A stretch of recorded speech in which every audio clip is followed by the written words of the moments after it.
Olá, tudo bem? Muito obrigado pela audiência. Estamos começando mais um Baú de Votu. Toda semana, você sabe, a gente traz alguém para contar um pouco da nossa história, que é a história de Votuporanga. E hoje eu estou aqui com uma pessoa que a família, o pai dele, a família dele, né, teve uma importância muito grande no desenvolvimento de Votuporanga. Todo mundo fala do seu Nasser Marão. Todo mundo fala. E eu estou aqui com o Juninho Marão, filho do seu Nasser. Muita gente já chama até de tio Nasser, né, Juninho?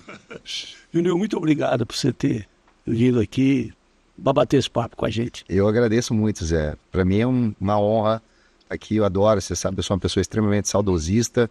Adoro contar e falar um pouco daquilo que eu sei, daquilo da minha pequeno mundo ali, né? Com meu pai especialmente, com os meus tios, da nossa história ali, ligado intimamente com a nossa cidade.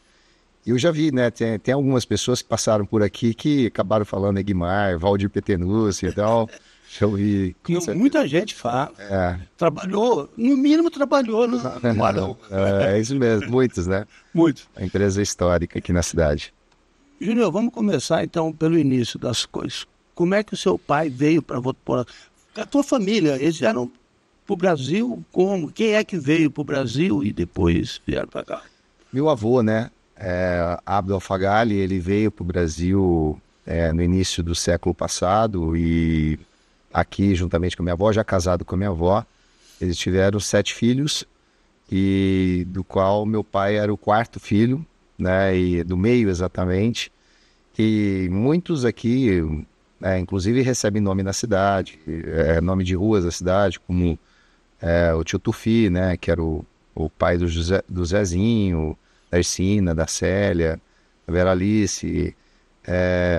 Meu tio Chafi tem uma rodovia que leva o nome dele para Pedranópolis, também, que é uma pessoa que tem uma história grande aqui, Votuporanga e Fernandópolis. Marãozinho, né, que é pai do Egmar. Então tem muitos. Agora, todos os filhos nasceram no Brasil? Não, então, só um, se não me falha a memória, só o tio Tufi ou a tia Chafia. Chafia é a mãe da Jane, do Ronaldo e do Roberto. Sim. Ela nasceu, um deles nasceu lá, porque eles vieram, voltaram, ficaram um tempinho pequeno, depois voltaram definitivo. Então, mas aí se fizeram aqui, meu pai nasceu em Viradouro, né? Eles estavam ali na região lá de Pitangueiras, e depois vieram para Mirassol, de Mirassol para Cosmorama, de Cosmorama para Votuporanga. Ô, Junior, não sei se seu pai ligava e tal, mas o Império Otomano foi uma coisa que marcou para que eles viessem para o Brasil? Sim, porque essa época, né, onde houve ali a tomada da região do Oriente Médio, inclusive isso passa muito pela imagem que muitos que vieram para cá levam, dizem que são turcos, né, vieram para cá e na verdade a maioria são libaneses ou sírios.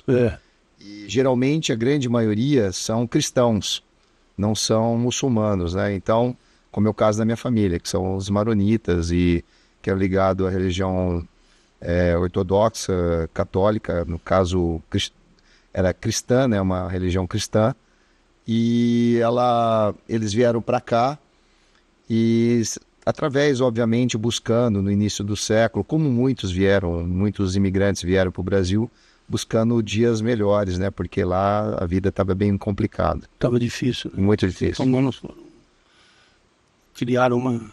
Bom, e aí eles vieram para cá, aí teu pai foi para Cosmorama, é isso? Não, meu pai, então, ele nasceu em Viradouro, foram para Mirassol, começaram a vida em Mirassol, basicamente. Só nasceu em Viradouro, mas logo em seguida já mudou-se para Mirassol, e de Mirassol foram para Cosmorama. Inclusive, meu avô nunca morou em Votuporanga. Quem veio para Votuporanga, em primeiro lugar, foi meu tio Marão, pai do Egmar e do Edemar. Ele veio em 1942 para cá. Em 1944 veio meu pai, já com outros irmãos, mas eles tinham os seus negócios de comércio, cerealista, e começaram a desenvolver no início em Cosmorama. Meu avô morou toda a vida em Cosmorama. Sim, com cerealista. ficou serialista. Mas engraçado que... É engraçado porque naquela época, Cosmorama provavelmente devia ser uma cidade tamanho de Votuporanga. Sim. Estão falando 44, Votuporanga de 37, então era o início, né, bem incipiente. Mas efetivamente, olha que se transformou Votuporanga e olha que acabou, de uma certa forma, ficando Cosmorama, na época, um tamanho bem menor que nós, né? E eu acho que se deve muito, o pessoal comenta, não sei, com certeza você vai saber mais, sobre a parada, né, do trem aqui, né? A estação parava Isso aqui em Votuporanga, desenvolveu muito. trouxe o desenvolvimento para a cidade, né? E começou aí, meu pai com os irmãos começaram a montar o negócio de concessionária, né, de caminhões, início Studebaker, e depois acabou por Mercedes-Benz. Agora me fala uma coisa, Janil. Teu pai e teus tios, eles vieram montar. Eles já tinham alguma experiência nesse ramo de mecânica? Eles tinham, começa com posto de gasolina, né? Na verdade eles tinham um posto de gasolina em Cosmorama e aí montaram aqui Eles já tinham em Cosmorama e aí montaram aqui em Votuporanga. que eles compraram do Nicola Nupo. Eu não sei exatamente, mas parece-me que sim. E você sabe que é engraçado que essa situação da concessionária vem muito pelas oportunidades da época do desenvolvimento, do desbravamento, que meu pai falava, desbravar o sertão, né? Porque aqui era uma região muito a ser desbravada, muito a ser desenvolvida, né? Então, muitos que vieram para cá, porque é um pouco parecido o que acontece nos dias atuais, apesar que já é bem mais difícil, do centro-oeste do Brasil, do norte do país, né? O estado de São Paulo ainda, para essa região, era pouco desenvolvida. Então eles trouxeram para cá os postos de gasolina e depois as concessionárias, começa, como eu disse, com caminhões Studebaker e depois Mercedes-Benz, e a Massey Ferguson, né? Que isso foi, nós estamos falando aí no final dos anos 50 também. O Júnior, me parece, queria que você me confirmasse, que também o contrato, não sei que o seu pai e seus filhos fizeram com pessoa da aviação, de fazer manutenção, isso deve ter dado uma boa alavancada, né? Porque era um cliente forte, né? Fixo, né? É engraçado, você fala sobre aviação Votuporanga, né? Você fala aviação. Aviação, que é de Votuporanga para o ônibus. Sim, aviação, não aviação. Não, viação. Porque isso, efetivamente, que eram ônibus e caminhões, né? Então, na verdade, quando a Mercedes-Benz tinha os caminhões e os ônibus, então isso, obviamente, acaba... era o início, justamente, como você tinha que, eu disse, para você desbravar, então você estava começando a desenvolver essa região toda. Então, a necessidade, especialmente, de caminhões, ônibus e tratores, era muito grande. Então, isso era algo que, naquela época, a gente não tinha noção, né, de quanto essas empresas eram significativas e importantes para o desenvolvimento dessa região. Então isso, obviamente, acabaram fazendo com que eles... Acho que meu pai era uma pessoa muito visionária desde o início, sempre foi uma pessoa à frente do seu tempo, e ele enxergava, né, dessas oportunidades. E acabaram entrando, desenvolvendo e, com certeza, fazendo uma história dentro dessas empresas e também, obviamente, desenvolvendo a região. Eu tenho uma curiosidade, eu já vi várias pessoas. Não, o seu Nasser, ele era assim, ele via que aquilo ali podia ser bom, ele entrava e fazia parte, fundava, aí ele caía fora. Né? Ele fez isso com o frigorífico, né? O que era isso no seu pai? Meu pai começa primeiro, né? Ele tinha um espírito, primeiro, obviamente, o espírito empreendedor. Ele era uma pessoa muito empreendedora, uma pessoa que, como eu disse aqui, era um visionário e era um apaixonado pela cidade. Meu pai era uma pessoa que tinha um amor muito grande, acabou criando. Engraçado que ele não era de Votuporanga, ele veio para Votuporanga em 1944, né? Mas 44 ele tinha mais ou menos 28 anos, ele é de 1916. Então, estou falando, ele já tinha uma história em outras cidades, né? Nasceu em Viradouro, morou em Mirassol, Cosmorama e veio para Votuporanga. Mas a ligação dele com a cidade é uma coisa, talvez, às vezes, aquele negócio de enxergar e ver desde o nascimento, uma cidade, ter participado ativamente do seu desenvolvimento, ele acabou criando um amor e esse espírito empreendedor. Então, a primeira empresa que eu sei que ele teve esse tipo de atitude foi a Sonata, né? Sim. O laticínio, que inicialmente fabricava os leites Bom Dia, né? Que depois se transformou como leites Lady, produtos derivados de leite, né? Então ele começou juntamente com outros grandes empresários, como o seu Miguel Pinhatari, seu José Galera, seu Domingos Pinhatari e tantos outros que entraram nesse empreendimento. Isso no início dos anos 70. Nós estamos... Como que era? Quando ele pega a Sonata, eles montam a Sonata, porque a Sonata era Nestlé antes, não era? Ou não? Ou é outra história? Não era. A Nestlé tinha ali na Rua Itacolomi. Exatamente, um ponto de abastecimento aqui, de captação de leite, bacia leiteira aqui da região, né, e destinava para suas fábricas. Mas começa realmente como, acho que talvez enxergando essa oportunidade, vendo que era uma bacia leiteira que estava se desenvolvendo nessa região, na época, estou falando no final dos anos 60, o início da Sonata é início dos anos 70, né? Então, ela acaba, de uma certa forma, regimentando vários empresários. Ele estava à frente desse projeto da Sonata e viabilizou, e aí depois se transformou em uma grande empresa. A Sonata ficou com a família Pinhatari, família Galera, durante muitos anos, né? E com grande sucesso. Logo após vem o frigorífico Quatro Rios. Isso eu estou falando já em 1977. Quando tem a inauguração, eles, à frente desse projeto também, muitos empresários, eu tenho várias fotos, inclusive no meu escritório, de muitos empresários da cidade que estavam envolvidos. Se não me falha a memória, tinha mais de 100 pessoas que compraram cotas do frigorífico Quatro Rios. E um pouco, assim, pelo fato do sucesso que aconteceu com a própria Sonata e o sucesso que aconteceu, porque aí monta-se o frigorífico, aí já nós estamos falando de um investimento maior, porque é uma empresa que abate o boi e efetivamente comercializa a carne, nós estamos falando de um capital de giro muito maior, né? Você precisa de mais recurso, o volume é muito alto. E aí eles começam a empresa e vem logo em seguida seu Armando Cabral, e assume. Que ele compra essa empresa e depois acaba se transformando uma pessoa muito importante no meio dos frigoríficos. Então ele acabou criando, e todos que entravam, tanto na Sonata como no Quatro Rios, todos de uma certa forma entraram confiando muito ali pela liderança do meu pai, mas todos ganharam dinheiro, porque investiram um recurso e conseguiram retornar o seu recurso e com ganho. Eu acho que eles falavam assim, se o seu nasce pular na janela, eu pulo também. Né?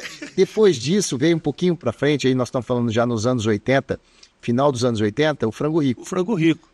Aí o Frango Rico já é um pouco diferente, porque o Frango Rico eram apenas 5 sócios. Era meu pai e o Ronaldo, era o seu Miguel Pinhatari, junto com a família, a família do... aí já não tinha mais o Domingos, né? No Júnior, os irmãos Pinhatari, o seu Zé Galera e o Caco e o Sérgio. Na verdade, o Caco, acho que era o Caco só, e o Egmar. O Egmar Marão também era sócio. Então, já vem com um modelo um pouco diferente, mas também com essa questão do espírito, montam um Frango Rico.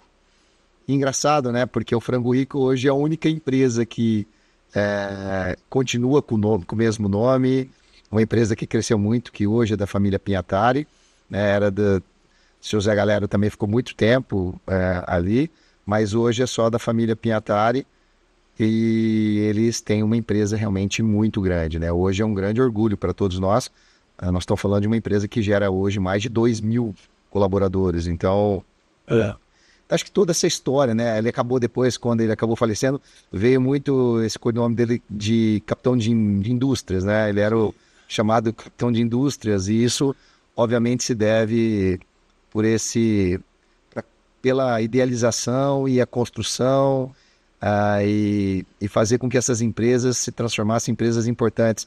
Se nós falássemos nos anos 80, provavelmente seriam as maiores empresas da cidade. Sim. Né? Tantas outras, né, que ele também participou diretamente. Agora, Genil, tem uma coisa que eu fico pensando. Seu pai só não tinha esse espírito, não. Mas eu acho que ele tinha sorte também. E eu vou falar da Votuporanguense. Todo mundo que foi presidente da Votuporanguense, seu pai foi presidente da Votuporanguense, cara, e conseguiu Liminha e Cardozinho, que caiu no colo, né? Isso foi ele também era um apaixonado pelo Votuporanguense. No final dos anos 60, a Votuporanguense quase subiu, né? Em 67, acho que foi. 67. Foi contra o 15 Piracicaba, né? Meu tio Marão era o presidente naquela época da Votuporanguense. Ah, era o Marão. Era o meu tio Marão. Mas meu pai estava sempre junto. Meu pai era um entusiasta do futebol. Meu pai chamava o time como embaixador da cidade. Então eu dizia que o futebol era embaixador, é o que levava o nome da cidade para fora e fazia com que a cidade se transformasse uma cidade conhecida. Tá aí o exemplo do próprio Mirassol hoje, né? Provavelmente poucas pessoas conhecem Mirassol, mas todo mundo sabe que existe Mirassol. Sabe que existe por causa do futebol. Então ele tinha esse pensamento muito forte e ele ajudava a viabilizar. Então o exemplo do Cardozinho e do Liminha, ele acabou comprando o passe dos dois, ele comprou o passe e esses dois acabaram se transformando em dois grandes jogadores que foram depois comprados pelo Flamengo. Sim. E o próprio Liminha, até um tempo atrás, não sei se hoje, era o jogador que tinha mais jogado com a camisa do Flamengo. Ele jogou 11 anos, foi titular 11 anos. É impressionante, né? E meu pai tem uma participação direta, porque ele pôde viabilizar, né? Junto com outros empresários também. Acho que tem um pouquinho também disso, já no final dos anos 60, essa questão de comprar jogador, né? De poder trazer para Votuporanga esse jogador, viabilizar. E depois, engraçado que meu pai, pelo que eu me lembre, ele não perdeu dinheiro com esse negócio. Não. Óbvio que a finalidade principal dele não era essa. Não era ganhar dinheiro. Mas era viabilizar esses grandes jogadores que eram nomes importantes dentro do cenário do futebol, com grandes promessas, como exemplo do Liminha e do Cardozinho, né? Ô, Jânio, eu queria que você falasse só um pouco, assim, também do lado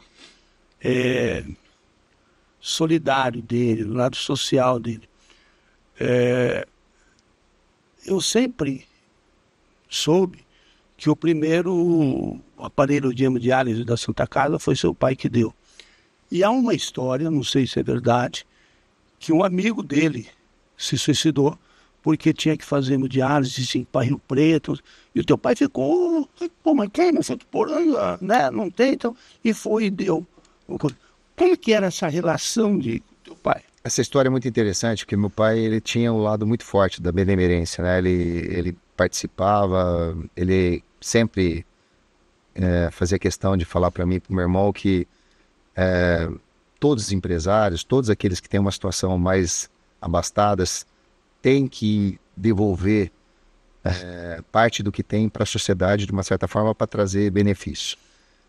Então ele participou diretamente das campanhas da Santa Casa. A Santa Casa sempre buscou arregimentar empresários para poder viabilizar a compra de equipamentos, né? Então teve a campanha que eu me lembro do ultrassom, porque era uma novidade. O ultrassom acabou se transformando numa inovação tecnológica dentro da área da saúde. Então os empresários faziam aqui uma vaquinha para poder viabilizar. Compra do tomógrafo, aconteceu isso também. E dos equipamentos hemodiálise. Mas o pai dizia que toda a campanha, e ele acompanhava de perto, mais uma vez, porque o tio Marãozinho foi provedor da Santa Casa por 12 anos. Sim. Ele foi se não me falha a memória, de 1980 a 92. E toda a campanha era uma campanha difícil, uma campanha assim, você tem uns que tem mais aptidão para poder ajudar, outros menos. Então, sabe, difícil você ficar ali com o chapéu, acontecendo isso, pedindo. Eu sei muito bem, porque depois eu acabei sendo provedor, então eu sei como significa essa questão de você estar pedindo. E aí, ele tinha um amigo, né, essa história do amigo que se suicidou, eu acho que existe realmente. Mas eu me lembro ele contando o exemplo do Costinha. Sim. Sabe, o Edivar Costa. Edivar Costa. Sabe, né, jornalista. Sim.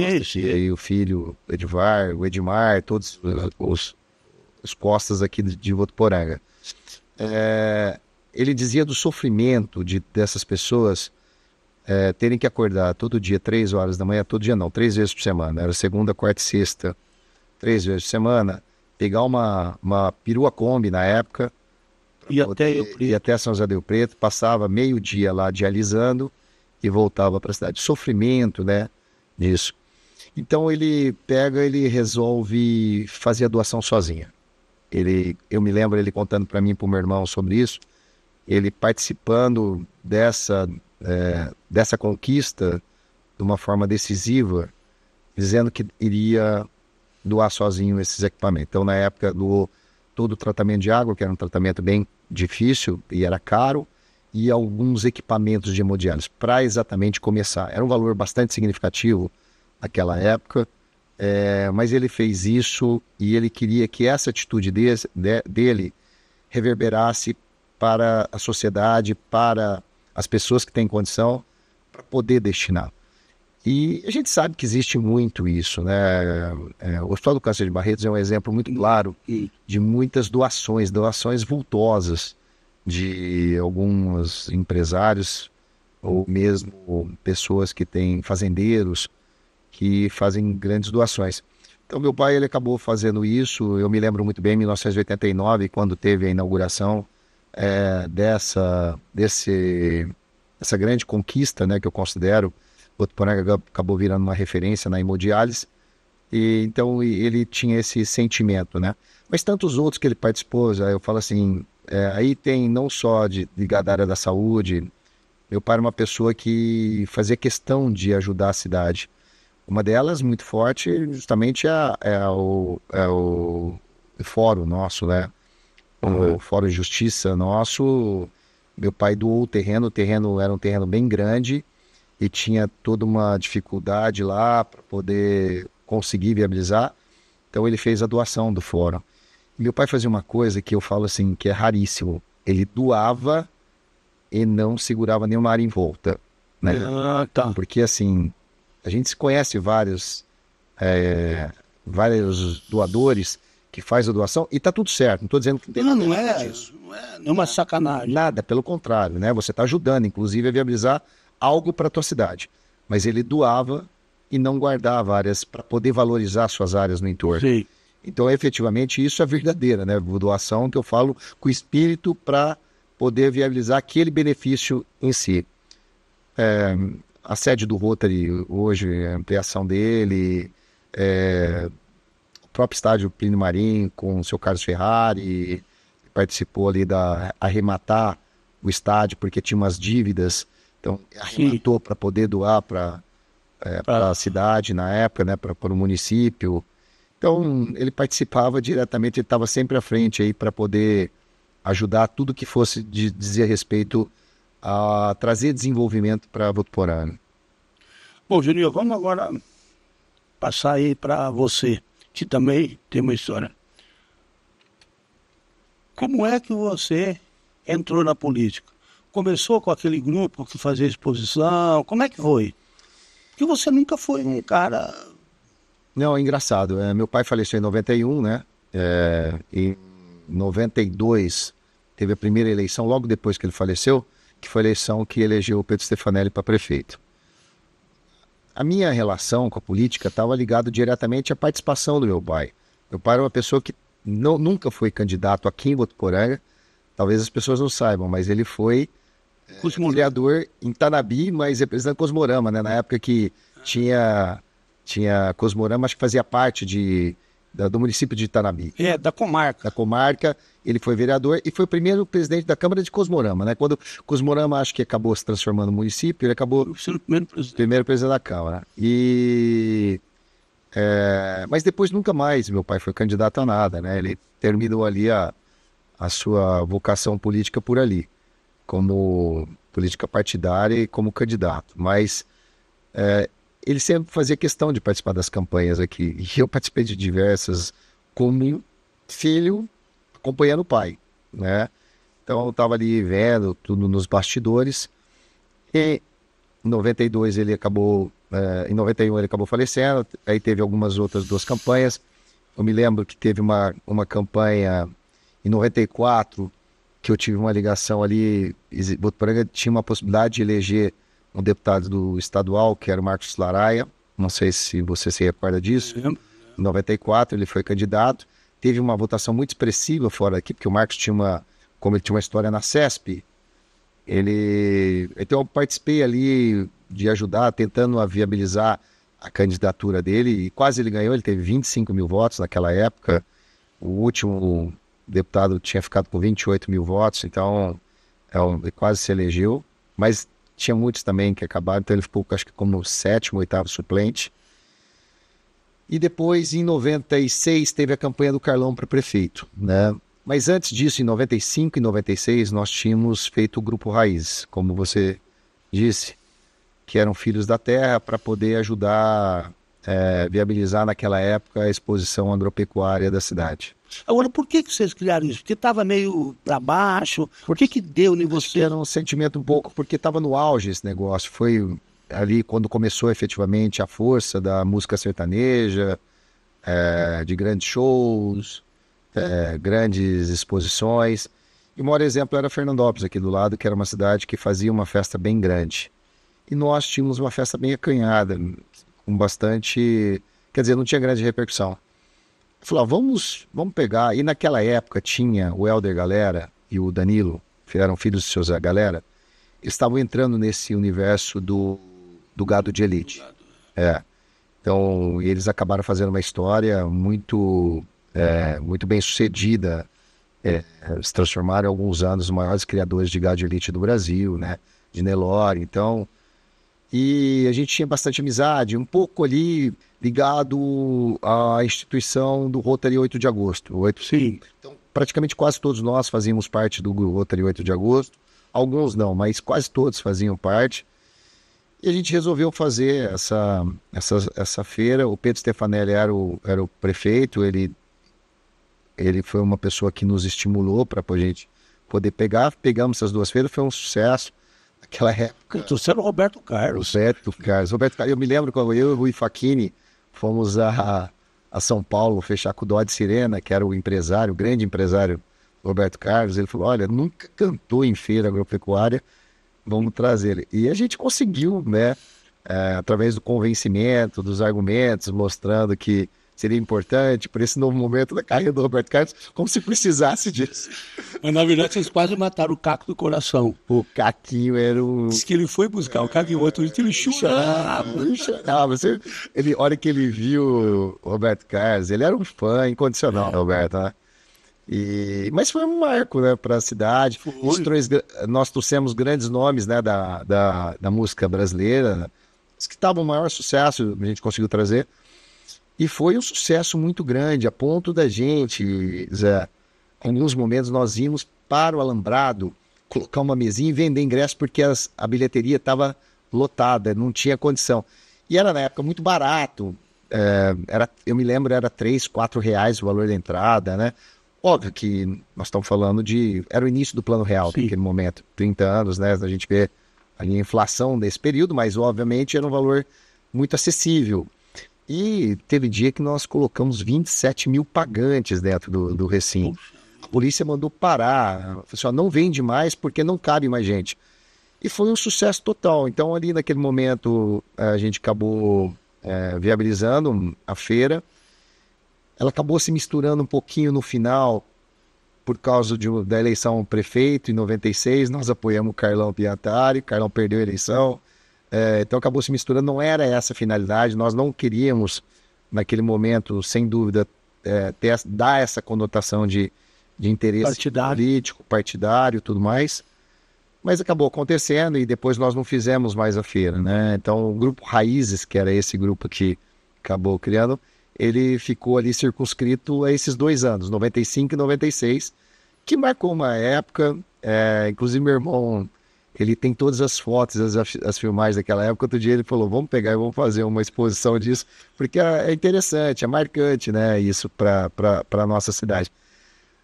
Mas aí foi toda a questão do início, às vezes de um certo interesse, de repente, para poder participar mais ativamente da questão política da cidade. Bom, e aí quando o Carlão se candidatou, que foi uma disputa acirradíssima com o Atílio, né? E você era uma das pessoas muito próximas do grupo da campanha dele, né?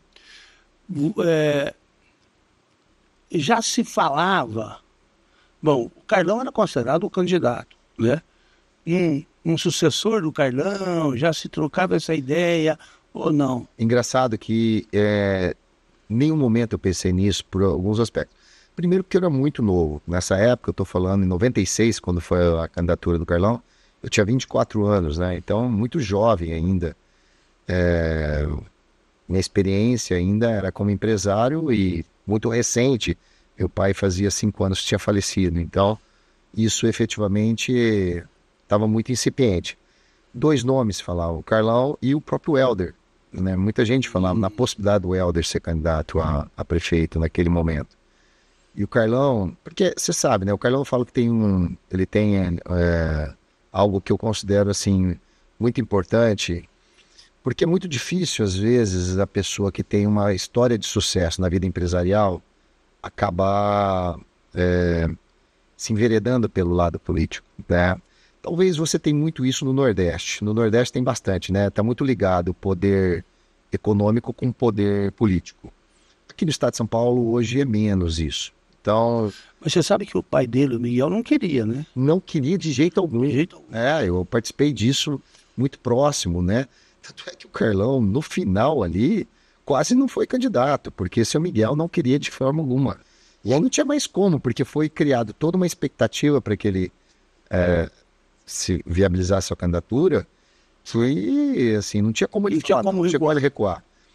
E aí, efetivamente, ele foi candidato. Como você disse, foi uma campanha muito acirrada, foi uma diferença muito pequena, se não me falha a memória, por 700 votos. O Atílio teve 13.900 e o Carlão teve 13.200 votos. Foi uma campanha muito acirrada. Mas, obviamente, ali foi plantada uma semente do Carlão ali como um possível candidato.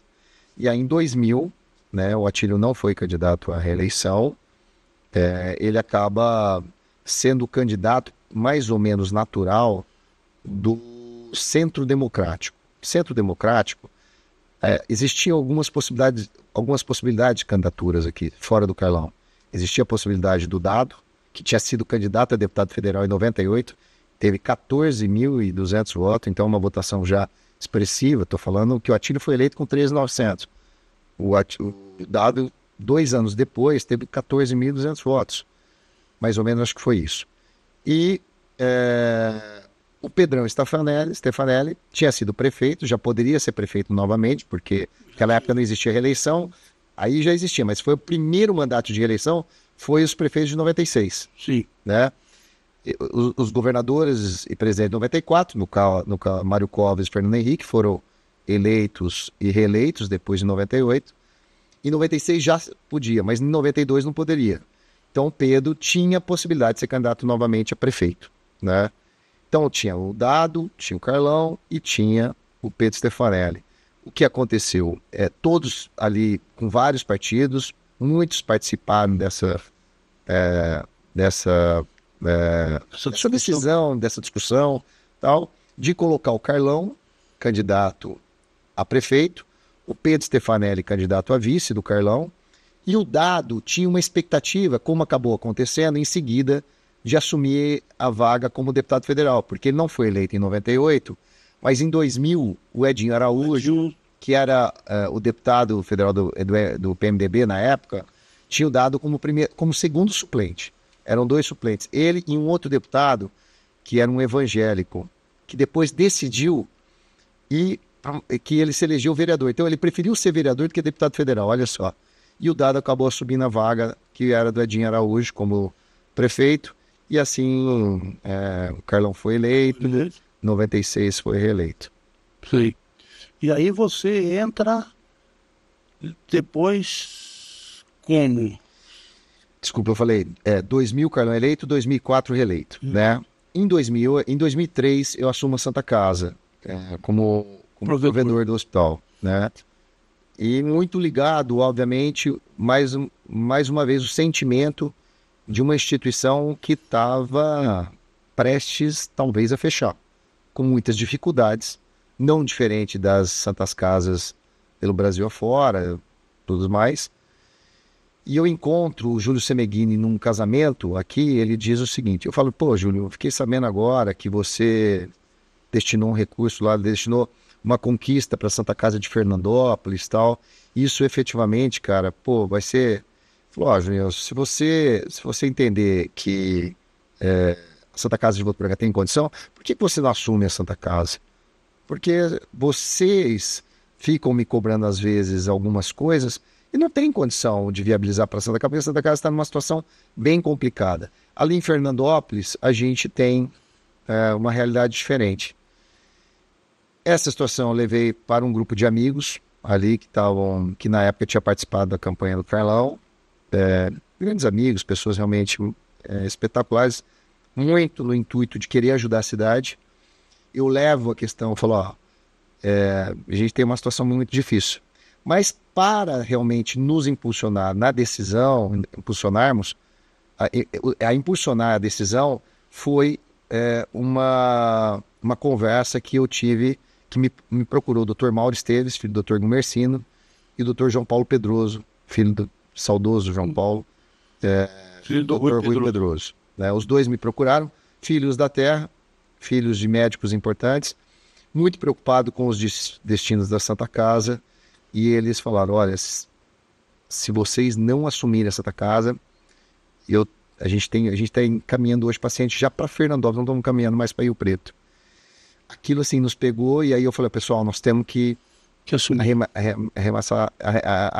arregaçar as mangas e poder assumir esse hospital.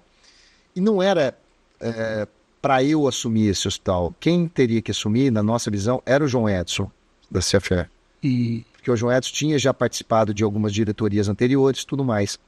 Só que ele falou que não poderia, e aí todos foram e me pediram até, sabe, me convencendo a que eu fosse o provedor. Porém, eu estava numa situação prestes a me casar. Eu ia me casar 2 meses depois.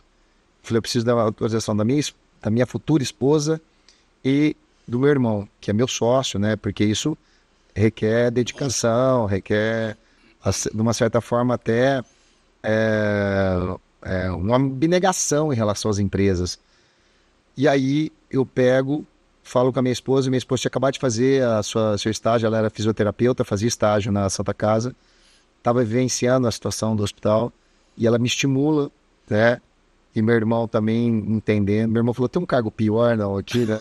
Que Votuporanga. Você pegou, ou ele ou Votuporanguense, quem você quer? Escolhe.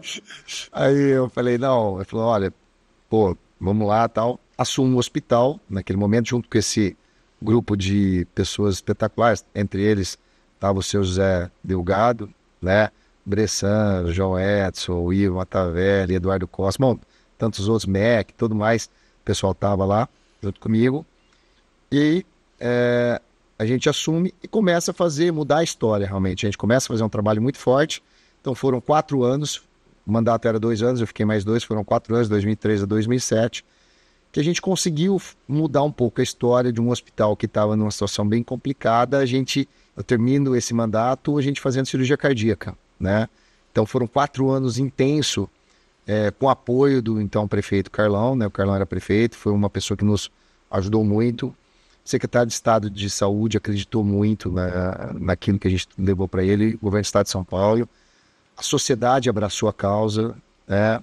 Então acabou sendo um projeto bastante assertivo e com certeza está aí a história da Santa Casa. Hoje é um hospital que é uma referência para a região toda. Acabamos nos transformando em 2007, o primeiro AME do Estado de São Paulo. A gente administra mais 2. Hoje também tem a atenção básica, que é feita execução da gestão pela OS Santa Casa. Então esse complexo inteiro, Zé, hoje tem 2.300 colaboradores. Poxa. Quando nós entramos tinha 290. Então olha quanto isso foi importante para o desenvolvimento da saúde local e, obviamente, acaba refletindo na economia do município, né? E aí você virou o candidato natural. Aí o Carlinhos falou, não, achei mais o terceiro... o terceiro pior cargo. Exatamente. Não, mas esse já pelo menos, vamos dizer assim, não existe tanta falta de recurso, né? Porque Santa Casa você tá ali correndo, né? Obviamente, chapéu a todo momento, como eu acabei dizendo até do caso do meu tio lá, do Marãozinho. Aí eu acabo, obviamente, me transformando como um potencial candidato a prefeito. Quando nós entramos atrás, jamais pensei pegar o cargo de provedor para poder me projetar para ser prefeito, até porque a chance de dar errado era gigante, né? Se essa fosse a intenção. Então, acabamos conseguindo fazer o trabalho e, obviamente, depois meu nome acaba surgindo de uma forma forte e ela se deve por 3 pontos que eu considero principais. Primeiro, o nome da minha família. Meu pai era uma pessoa, um nome muito importante, minha mãe também. Minha mãe é uma professora que muitos alunos que passaram por ela sempre deixou uma imagem muito positiva. Muitos marcaram suas vidas pela participação da minha mãe. Segundo, pelo apoio do Carlão, que era um prefeito de uma certa forma muito bem avaliado, então isso foi determinante. E terceiro, pelo trabalho que foi desenvolvido na Santa Casa, que as pessoas enxergaram o que acabou acontecendo, e aí eu acabo Júnior, tendo um êxito na eleição de 2008. você, você assumiu a prefeitura com a variação do Carlão lá em cima, né? Quer dizer, aí você teve a necessidade de manter o nível, né, da cidade. E como é que foi isso? O que você coloca na sua administração, nas suas duas, né, administrações, as coisas que você considera que foram muito importantes para você? Eu sou uma pessoa muito intensa, Zé. Assim, eu sou uma pessoa que eu tenho pressa, sou uma pessoa que cobro muito, então todos que trabalharam comigo, toda a equipe sabe disso. Eu era uma pessoa muito, muito decidida. Eu me lembro quando eu ganhei a eleição, eu ganhei em 2008, em outubro, eu assumo em 2009, em janeiro. Em fevereiro, eu marco uma audiência com o governador José Serra. E a pessoa que tinha poder no governo José Serra era o Aloysio Nunes Ferreira, não sei se você lembra disso, como chefe da Casa Civil. Tá? Quem tinha mais relação com o Aloysio aqui era o seu Mário Puzman. O seu Mário tinha uma amizade muito grande com ele. Eu pego o seu Mário, o Atílio, pego eles, e a gente vai, eu vou para São Paulo marcar uma audiência e levo o projeto. Nos 4 meses, nesses 4 meses da eleição até, eu mandei fazer todos os projetos que eu precisava para os meus 4 anos de mandato. Então eu fiz um monte e fui lá com um valor aproximadamente 200 milhões de reais. Estou falando isso, 200 milhões de reais em 2009. A hora que o Luiz recebe aquilo... Você está brincando. Ele falou assim, não, eu nunca vi isso na minha vida. Uma coisa é você vir com um projeto de 15 bilhões, outra coisa... Mas dentro desse projeto tinha algumas coisas importantes que eu sabia que tinha possibilidade de acontecer, né? Mas não estava ainda definido. E o maior de todos, que dava quase 100 milhões de reais, era a duplicação da Périx Bellini na duplicação da Euclides da Cunha. Sim. Então, ali eu falei assim, ó, isso é fundamental pensando para o crescimento da cidade, olhando qual a vertente de crescimento. Se nós analisarmos sobre a bacia hidrográfica, olhando para onde, Votuporanga é uma das poucas cidades desse tamanho que não tem bombeamento, não tem recarga de esgoto, né? É tudo por gravidade e é tratado, ela é estendida a 14 quilômetros mais ou menos da cidade, nós temos uma represa de tratamento que leva todo o esgoto para lá. E olhando em termos de bacia, nós não poderíamos crescer para a região sul, não, né? Porque o espigão era justamente a linha de trem, né? Para lá, nós podemos crescer um pouquinho, ali onde está o Sonho Meu, mais alguma coisa, sem o bombeamento. Se for mais, tem que ser bombeado. Aí bombeamento, não estou dizendo que isso é um impeditivo, mas é um pequeno problema, né? Manutenção, cheiro, uma série de outras Sem coisas. falar que a Zona Norte ainda tem muito para crescer. Tinha para crescer e para a região oeste, né? Que a gente chamava leste e oeste, né? Então nós tínhamos que pensar. Então o que eu fiz quando eu fui lá? Falei, pensando a cidade, até então, quando eu entro na prefeitura, não tinha praticamente nenhum loteamento depois da Pérez Bellini. Existia o início do Noroeste ali, que foi feito Sim. por uma empresa privada só, que era apenas 100 e poucas casas. Não tinha mais nada para lá. Então, para crescer para o outro lado, obrigatoriamente, nós precisávamos duplicar a Pes Bellini e fazer as passagens em desnível, né? Os viadutos. Então, eu levei esse projeto que dava, só isso dava quase 80 milhões de reais, fazer essa passagem. Então, isso era uma conquista. E eu acredito que foi determinante, porque depois eu levei para o Rodrigo Garcia, que era deputado federal, fui na superintendência do DR, e eles falaram, olha, não está dentro do projeto isso. O Rodrigo falou, o superintendente falou, você quer fazer, faz o projeto por tua conta e depois você vai correr o risco de ter ou não. E aí nós fomos lá e bancamos o projeto em 2009 para fazer isso. Então eu dei um tiro no escuro, ou seja, faz o projeto. E o projeto entrou. Se eu perdesse essa oportunidade da licitação, da duplicação da Euclides da Cunha, colocar a Pes Bellini, a gente ia perder. Então, efetivamente, a gente conseguiu colocar isso. Isso foi fundamental para conseguir isso.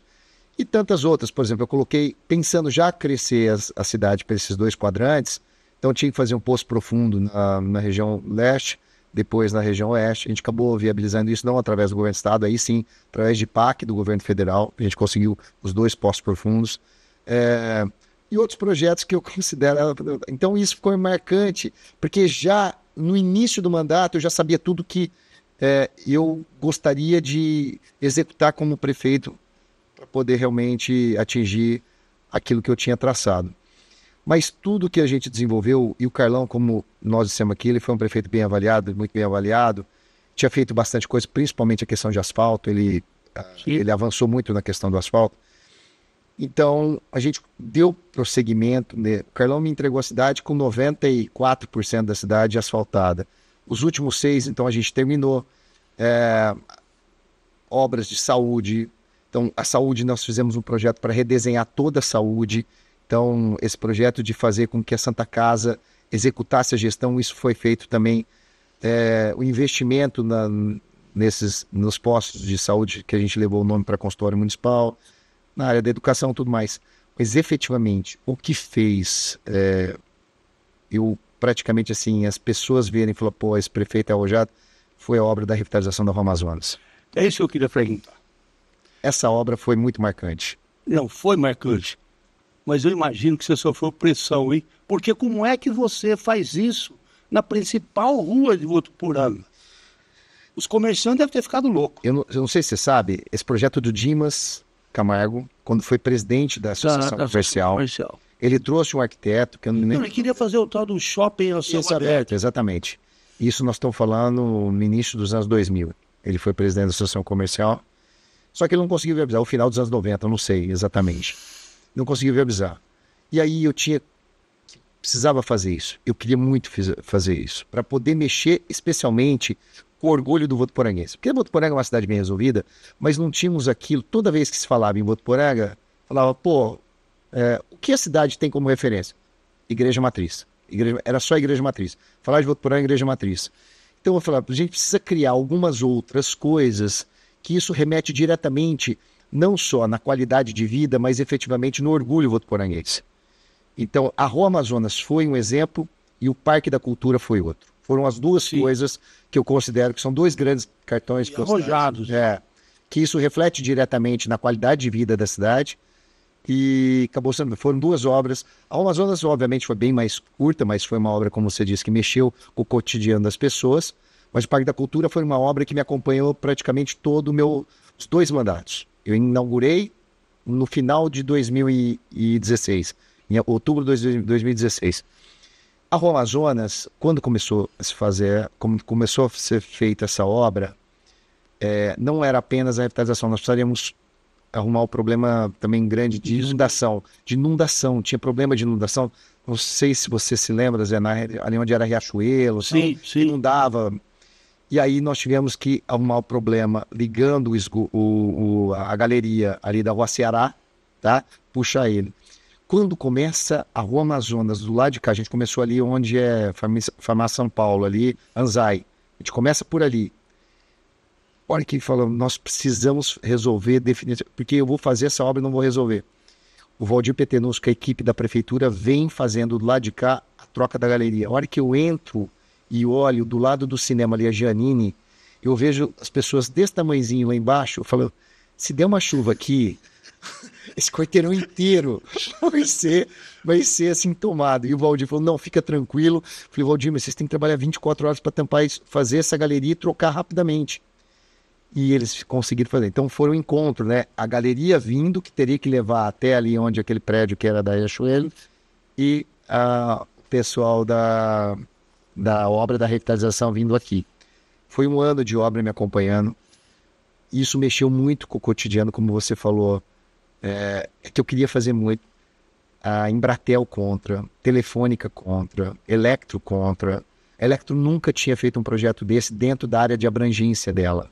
Porque ela tem mais ou menos em torno de 40% do estado de São Paulo, a abrangência da Electro. Nenhuma cidade tinha feito esse projeto.